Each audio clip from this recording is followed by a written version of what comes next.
তাহলে কি অবশেষে প্রস্তুতি নিয়েই ফেলল ইসরায়েল? ইরান ইসরায়েল যুদ্ধ কি তাহলে শুরু হতে যাচ্ছে? কি হবে ইরান যদি হঠাৎ করেই ইসরায়েলের বিরুদ্ধে মিসাইল হামলা চালায়? যদিও ইসরায়েলের সামরিক বাহিনীর প্রধান ইয়াল জামির জানিয়েছেন আকস্মিক যুদ্ধের জন্য প্রস্তুত রয়েছে তারা। তাহলে কি ইহুদিবাদীরা আবারও তাদের আগ্রাসী রূপ দেখাতে চলেছে? কিন্তু ইরানের প্রস্তুতি আসলে কেমন? ইরান কি পারবে ইসরায়েলের আগ্রাসন ঠেকাতে? সম্প্রতি ইরানের প্রেসিডেন্ট মাসুদ পেজেশকিয়ান অবশ্য ঘোষণা দিয়েছেন যে পূর্ণাঙ্গ যুদ্ধের জন্য প্রস্তুত রয়েছে তার দেশ। প্রশ্ন হলো, ইসরায়েলের গুপ্তচর সংস্থা কি জানে ইরানের প্রস্তুতি সম্পর্কে?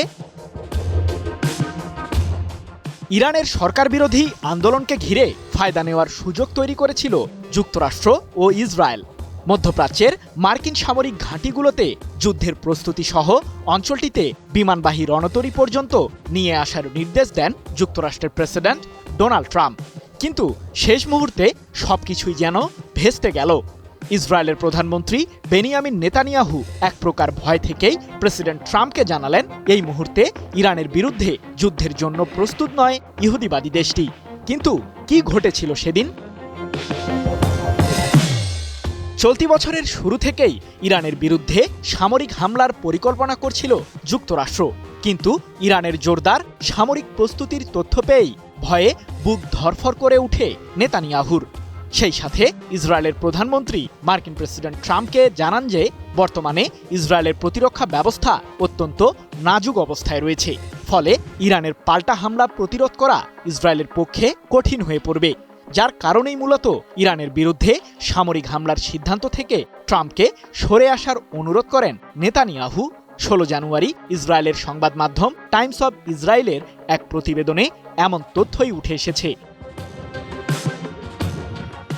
কিন্তু এবার তাহলে কেন যুদ্ধের কথা বলছে ইসরায়েল? তাহলে কি নেতানিয়াহু প্রস্তুতি সেরে ফেলেছেন? ইসরায়েলের পার্লামেন্টে দাঁড়িয়ে 19 জানুয়ারি নেতানিয়াহু বলেছেন, ইরান আক্রমণ করলেই নজিরবিহীন শক্তির সাথে জবাব দেবে ইসরায়েল। আমাদের হামলায় ইরানে যা ঘটবে তা কেউ কল্পনাও করতে পারবে না। তবে যাই ঘটুক না কেন, যুদ্ধ শুরু হলে ইরান আর পূর্বের অবস্থায় ফিরতে পারবে না। এক প্রতিবেদনে বিষয়টি নিশ্চিত করেছে যুক্তরাজ্য ভিত্তিক সংবাদ মাধ্যম ইরান ইন্টারন্যাশনাল। ইসরায়েলের প্রধানমন্ত্রীর এমন আগ্রাসী হুঁশিয়ারির পরই নিজেদের প্রস্তুতির কথা জানিয়েছে দেশটির সামরিক বাহিনী। ইরানের বিরুদ্ধে আকস্মিক যুদ্ধের জন্য প্রস্তুত ইসরায়েল, এমনটি জানিয়ে দেশটির প্রতিরক্ষা বাহিনীর প্রধান লেফটেন্যান্ট জেনারেল ইয়াল জামির বলেন, আমাদের দেশের ক্ষতি করতে যে কোনো প্রচেষ্টার বিরুদ্ধে ইসরায়েল আক্রমণাত্মক সক্ষমতা অর্জন করেছে। এছাড়াও ইসরায়েলের প্রতিরক্ষা বাহিনী IDF একটি আকস্মিক যুদ্ধের জন্য প্রস্তুতি নিচ্ছে। পৃথক এক প্রতিবেদনে বিষয়টি নিশ্চিত করেছে সংবাদ মাধ্যম ইরান ইন্টারন্যাশনাল। এদিকে মার্কিন প্রেসিডেন্ট ট্রাম্পের বিরুদ্ধে ভয়ঙ্কর অভিযোগ করেছেন ইরানের প্রেসিডেন্ট মাসুদ পেজেশকিয়ান।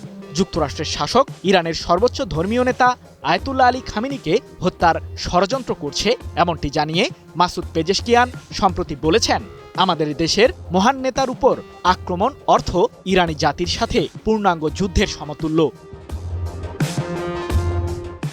কি বুঝলেন ভাই? অনলি জেডাই চাই।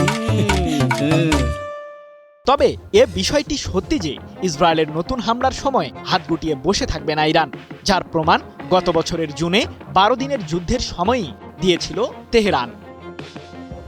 সৃজন মাহমুদ, নিউজ 24।